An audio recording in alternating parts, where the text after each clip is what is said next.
ఐదేళ్ల వైసీపీ పాలనలో దళితులకు మాజీ సీఎం జగన్ తీరని అవమానం చేశారని అమలాపురం ఎమ్మెల్యే ఐతాబతుల ఆనందరావు విమర్శించారు. అంబేద్కర్ రాజ్యాంగాన్ని పక్కన పెట్టి రాజారెడ్డి రాజ్యాంగాన్ని జగన్ అమలు చేశారని ఎద్దేవా చేశారు. విజయవాడలో అంబేద్కర్ విగ్రహం పేరు చెప్పి 178 కోట్ల రూపాయలు ఖర్చు చేసి 250 కోట్లు స్వాహా చేశారని ఆనందరావు విమర్శించారు.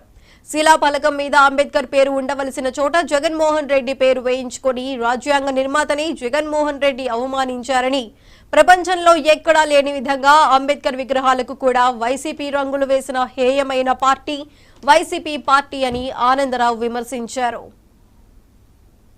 అమరావతిలో చంద్రబాబు నాయుడు గారు 30 ఎకరాలు కేటాయించి 100 కోట్ల రూపాయలతో అంబేద్కర్ స్మృతివనాన్ని అక్కడ శంకుస్థాపన చేస్తే ఆ ప్రాజెక్టును ఉద్దేశపూర్వకంగా నిర్వీర్యం చేసి కొత్తగా వేరే చోట విగ్రహాన్ని కట్టి అంబేద్కర్ని రాజకీయ కోణంలో వాడుకున్న ఈ జగన్మోహన్ రెడ్డి ఏ విజయవాడలో అయితే అంబేద్కర్ గారి విగ్రహం ఉందో అదే విజయవాడలో అదే విగ్రహం దగ్గర మరి అంబేద్కర్ గారి పేరుని పెద్ద అక్షరాలతో రాసి శంకుస్థాపన ప్రారంభం పలకం మీద వేసుకోవాల్సిన జగన్మోహన్ రెడ్డి పేరుని తీసుకొచ్చి అంబేద్కర్ పేరు పెట్టే స్థానంలో పెద్ద అక్షరాల్లో పెట్టుకున్నటువంటి ఈ రాజకీయ ఉద్దేశంతో చేసిన జగన్మోహన్ రెడ్డి, అలాగే 170 కోట్లతో ప్రారంభించి అంబేద్కర్ విగ్రహాన్ని 400 కోట్లకి తీసుకెళ్ళి అదే నిర్మాణంలో 250 కోట్లు అవినీతి చేసినటువంటి ఈ జగన్మోహన్ రెడ్డి ఈరోజు ఎన్డీఏ ప్రభుత్వం వచ్చి చంద్రబాబు గారు ముఖ్యమంత్రి అయ్యి మళ్ళా ఈ రద్దు చేసిన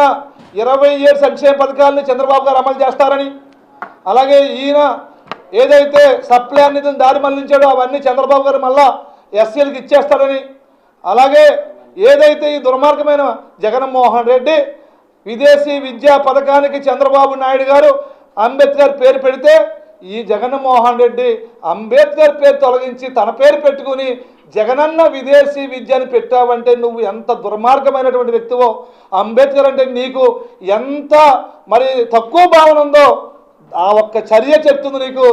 ఇవన్నీ చేసిన తర్వాత మళ్ళా భవిష్యత్తులో నీకు నీ పార్టీకి పుట్టగత ఉండడం భయపడి అంబేద్కర్ విగ్రహాల పేరుతో నువ్వు నీ సాక్షి పేపర్లో ఈ యొక్క తప్పుడు రాజకీయానికి నాంది పలుకుతున్నావు. నువ్వు ఎన్ని చేసినా ఏమి చేసినా ఈ రాష్ట్ర ప్రజలు నమ్మరు. ఎందుకంటే నువ్వు ఎస్సీ సంక్షేమ పథకాలని హరించినటువంటి ఒక దుర్మార్గమైన ముఖ్యమంత్రివి. ఎస్సీల ప్రాణాలని పల్లెటూరుల్లో కల్తీ మద్యం ఇచ్చి తప్పుడు రకం మద్యం ఇచ్చి పిట్టల్లాగా ప్రాణాలు తీసుకున్నటువంటి ముఖ్యమంత్రి నువ్వు.